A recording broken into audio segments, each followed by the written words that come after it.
I think I've seen glimpses of the real Belfast. I've wandered around a little, but yeah, I mean, I live out in South Belfast near the university. It's a complete bubble. And being from the south, there's certain parts of the real Belfast that I can't go and see. Sandy Row, I don't know, Shankill Road, these sort of places. You wouldn't even step foot on them?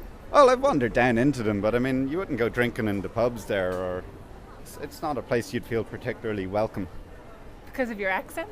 Yeah, I mean, there's still an element of, I guess, bitterness there or whatever. So yeah, I wouldn't want to be going into those areas. But then in the more nationalist pubs, I feel very comfortable. Have you ever had any confrontations after people have heard your accent here? No, I've had a few people talk Irish to me, which I think in a sense is almost a test to see whether I can do it properly or not.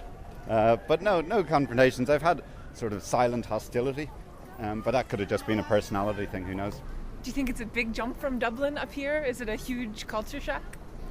No, not really. It felt a lot more British than I expected in terms of the city centre is very, very British, very commercial compared to the Irish cities or the Republic cities, I think.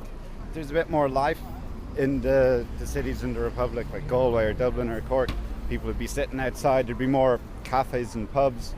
But I think that's a large part to do with the city centre being socially dead during the Troubles here. Do you think the culture of drinking here is different than down south? Not much, except that they close earlier, and the girls wear a lot less clothes here. Really?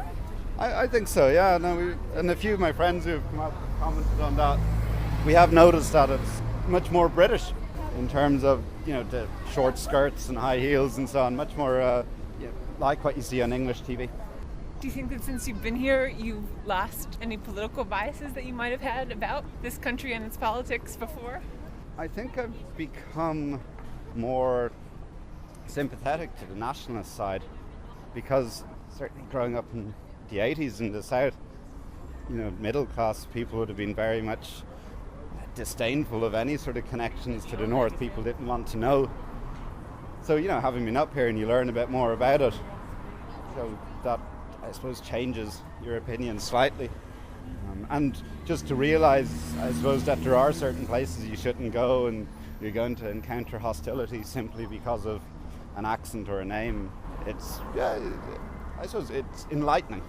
So have you met anyone here who's never been to the South or thinks of it as a kind of faraway, strange country? Yeah, there's been people who've asked all sorts of strange questions about the South, asking, did we have to go to Mass every day or every week, and were the priests in charge, and who knew nothing about it at all. A lot of people wouldn't know where the counties in the South are or where the cities are. Real willful, studied ignorance of the South. It's interesting. How do you deal with those people? Answer their questions. I mean, sometimes they're just genuinely curious, sometimes they don't want to know.